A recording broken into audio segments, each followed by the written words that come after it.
Hey, what is up, mortals? It is JSatwekar here, and before we get into today's video, there's something I'd like to say. I'd like to let you all know that we have a merch store. Some of the items in it are only available for a limited amount of time, so if you're interested, go into the description and check it out. Each purchase helps us make more content. Secondly, if this video hits 500 likes by the end of the week, we will continue this What If. Thirdly, if you didn't know, only 41.3% of you guys are subscribed to us. So please hit that subscribe button and click the bell icon. Now, with that out of the way, let's get into the story. Who are you two again? Gran Torino asked Izuku and Katsuki. What do you mean, you old geezer? Katsuki demanded angrily. Who are you? Gran Torino asked them a second time as he continued to pretend to be senile. Izuku was left speechless. In anger, he clenched his fist under his desk so no one would notice. Despite the man's ability to remember events in the past, he always seemed to forget a person's name. As the green-haired boy pondered this oddity, he remembered the old man asking All Might the same. Suddenly, Izuku thought he understood what the teacher wanted. Hi, my name is Borealis, and this is my friend, Ground Zero, sir, the emerald-eyed boy said with more confidence than he felt. Despite his confident voice and the smile on his face, Izuku was starting to sweat nervously. The only sound that could be heard was Gran Torino's cane tapping the floor as he and Aizawa continued walking further into the room. The white-haired man turned swiftly and began walking back toward the door. Once he reached the door, he stopped and addressed the class. Meet me at Training Gym Gamma. I can't believe Toshinori left me with such wet blankets to train, Gran Torino said with a surprising amount of intensity. I expect everyone to be in their hero costumes. In the stillness of the room, the sound of his cane seemed extremely loud as the retired pro-hero left the room. Following Gran Torino's exit, Aizawa pointed to the back of the classroom. When the class turned in that direction, they saw their hero costume suitcases on a table. Borealis quickly went over to the table and grabbed his suitcase. The case felt lighter in his hands than usual. Without thinking, he raced out the door to change into his new hero costume, leaving his school bag behind. Without meaning to, his quirk activated, and Izuku ended up sprinting to his dorm room. Borealis unlocked his room door and entered. The walls of the room were covered with hero posters of All Might and O'Clock. Both heroes had inspired Izuku. Izuku put the suitcase on his bed and opened it. Resting on top of his new suit was a letter from the support department. The green-haired boy moved the letter to the side and began to examine the suit. The first thing he noticed was the vest. The vest had pockets on the front for his hero supplies. When Izuku turned the vest over, he saw a pocket that took up the entire back panel. Tucked inside the pocket was an empty hydration pack. It took him several minutes to dress because he spent time marveling at how his suit had been modified.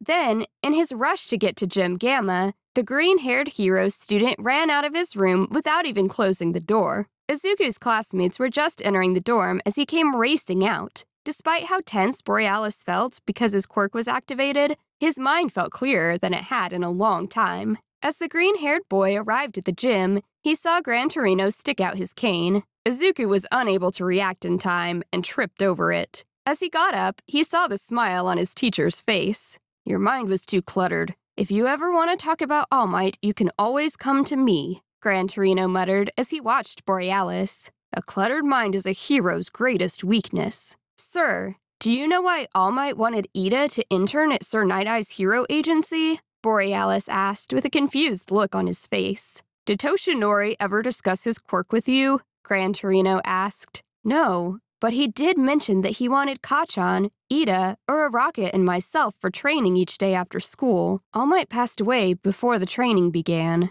Izuku said in confusion as he recalled his past conversations with All Might. It's a shame that the smallest detail can make the difference between life and death, Gran Torino grumbled in a sorrow-filled voice. If Ida feels comfortable with you three knowing the reason, then I will tell the three of you. Toshinori failed the boy. The clutter in his mind was worse than the clutter in yours. A series of explosions could be heard moving in their direction. The green-haired boy took a step back as he watched the retired hero tap his cane on the ground impatiently. A spiky blonde-haired boy was using the explosions to push himself through the air. With two final explosions, the atomic blonde reached them. Oi, nerd!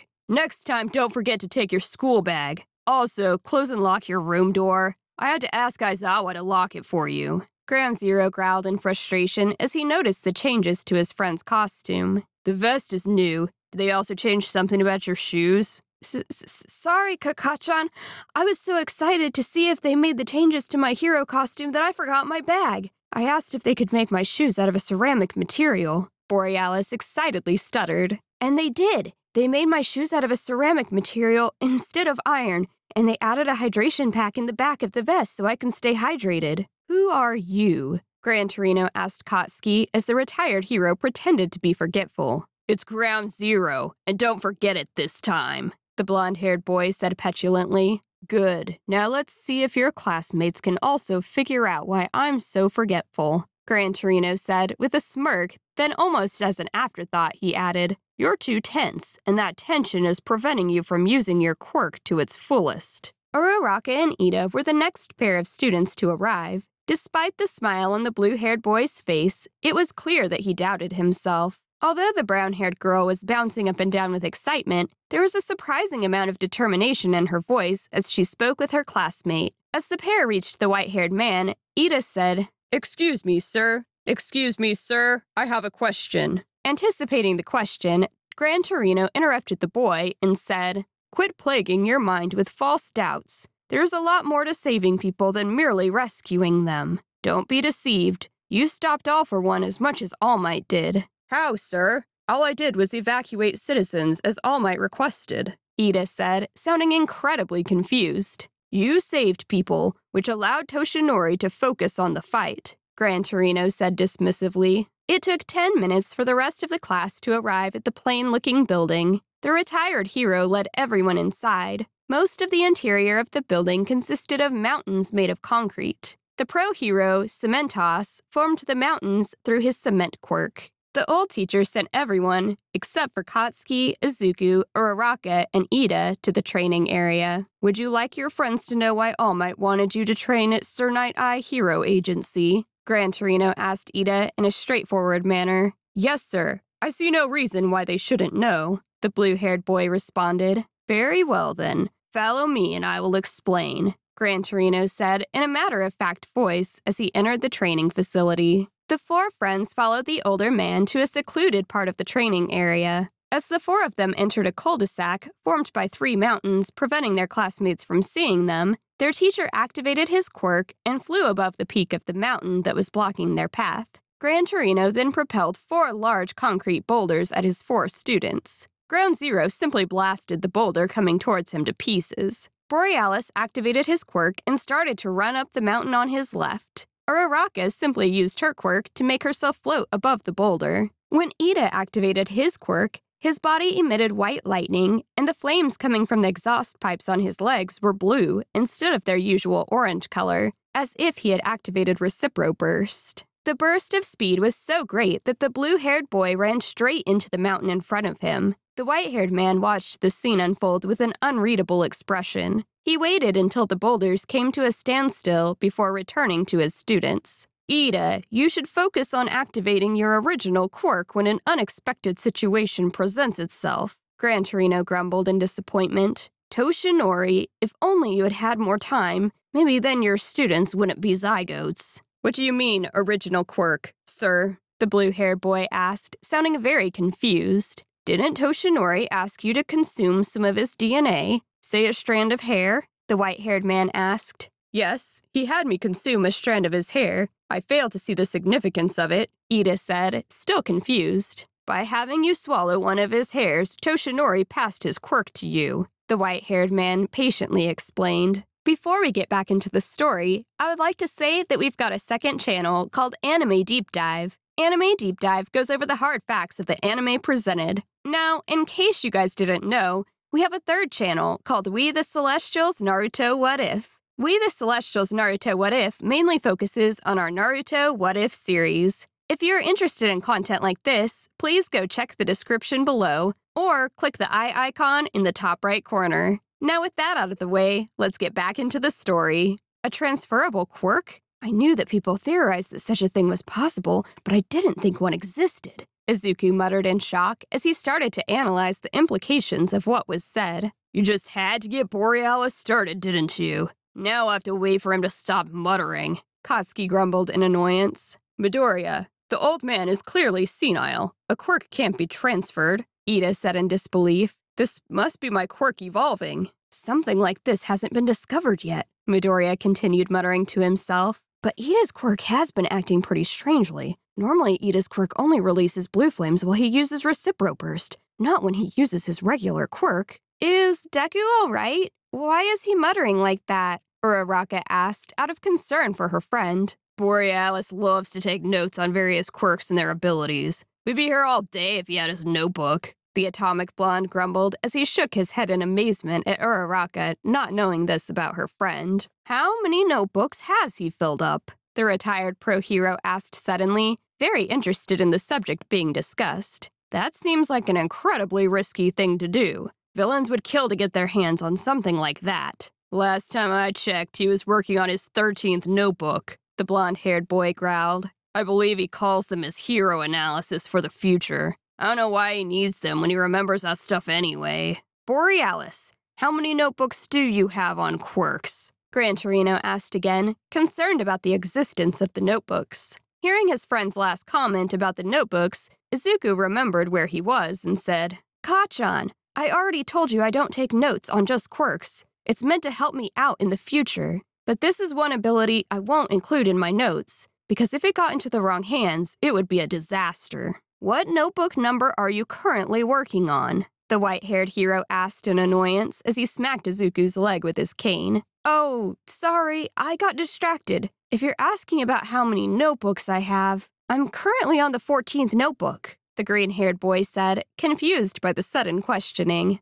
Sir, Midoriya would never try to hurt us. I don't see the big deal in him taking notes, Ida said, looking confused. Four Eyes, Sensei isn't concerned with Borealis having the information. He's concerned about it getting stolen. Katsuki grumbled in frustration that his friend was missing the point. You need to see how detailed those notes are. If Borealis hadn't agreed to store the notebooks in a safe in his room, I probably would have blown up the notebooks that contained information about my quirk. Hey Deku, what kind of information do you have on my quirk? Uraraka curiously asked. A description of what your quirk does, its upper limits, conditions for activation, and what happens if you overuse it. Why? Is there something wrong with that? Izuku replied nervously. Borealis, your desire to improve is commendable, but you have to make sure those notebooks don't get stolen, the elder hero said sternly. I suggest moving the safe with those books to a more secure location.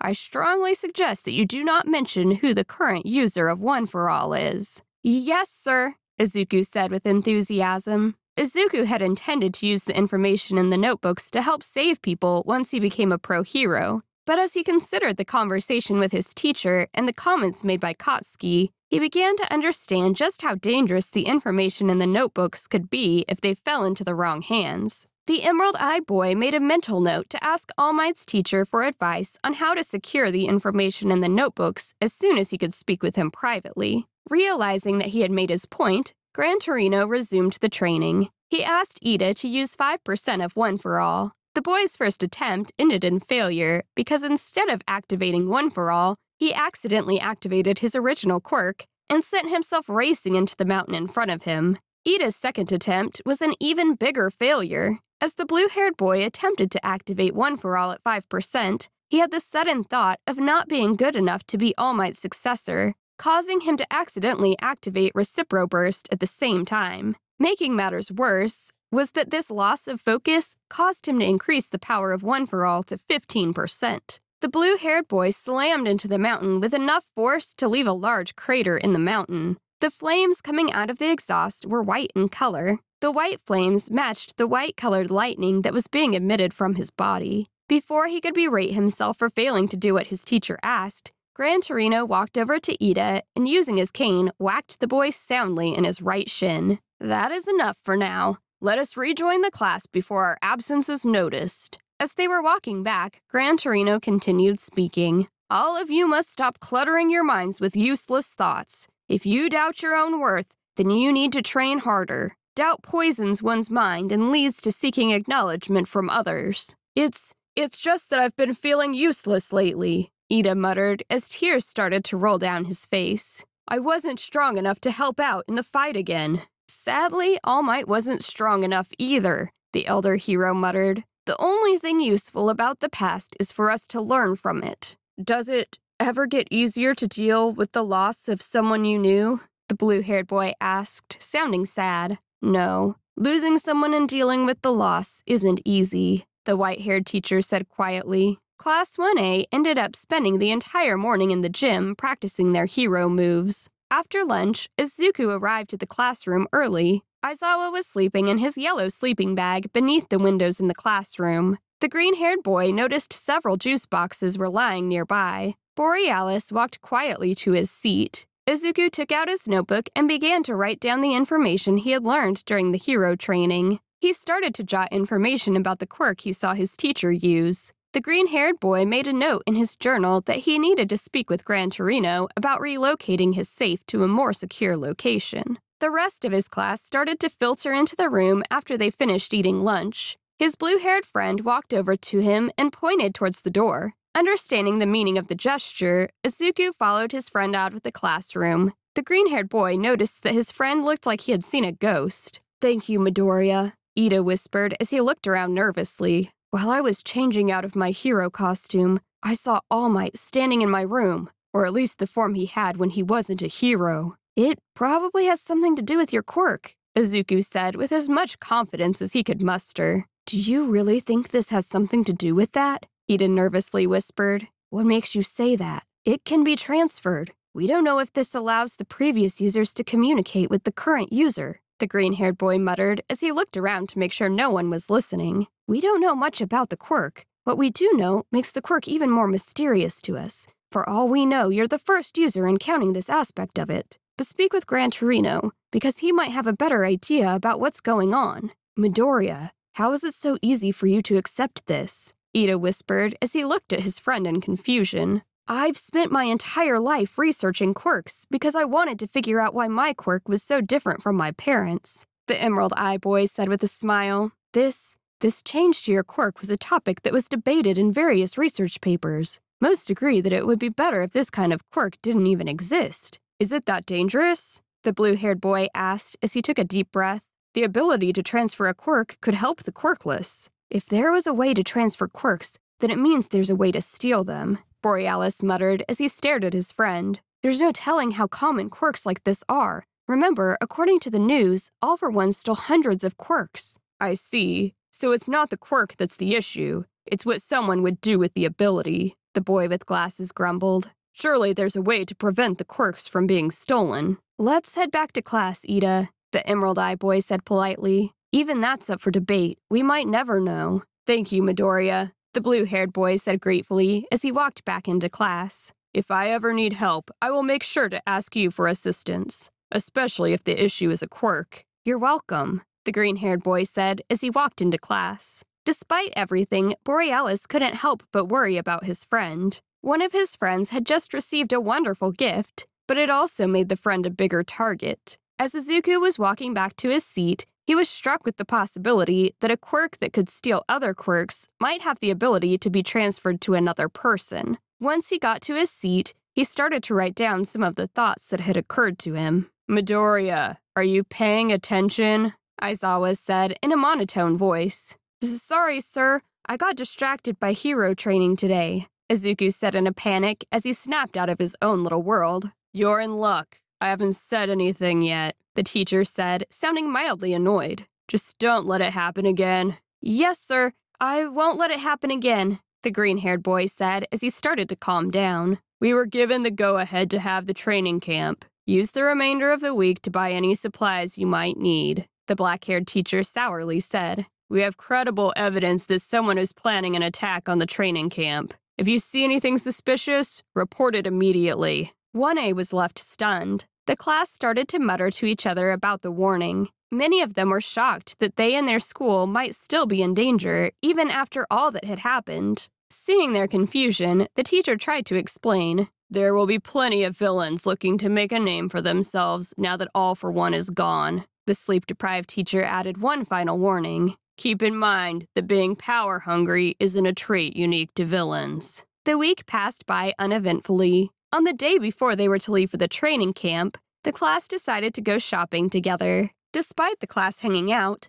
everyone was nervous and on edge. Katsuki noticed that several of his classmates kept surveying the area, looking for something suspicious. The atomic blonde noticed that his green-haired friend didn't seem all that bothered by the news. Oi, nerd! Why aren't you nervous? The spiky blonde-haired boy growled as he wondered why his friend was so relaxed. Simple. This isn't anything new for me. I've been observing people my entire life as I studied their quirks, Izuku said in embarrassment. You might want to teach the rest of these extras how to do that, the atomic blonde grumbled. Four Eyes looks like he's looking for a fight. As soon as an opportunity presents itself, I will talk to him about it, the emerald-eyed boy muttered. Despite how nervous Class 1A felt while they were shopping, the excursion went by without any incidents. Izuku pulled his blue-haired friend aside and tried to teach him how to pay attention to the people in the crowd without being so obvious. The lesson ended up being a waste of time since Ida continued staring intently at anything he found remotely suspicious.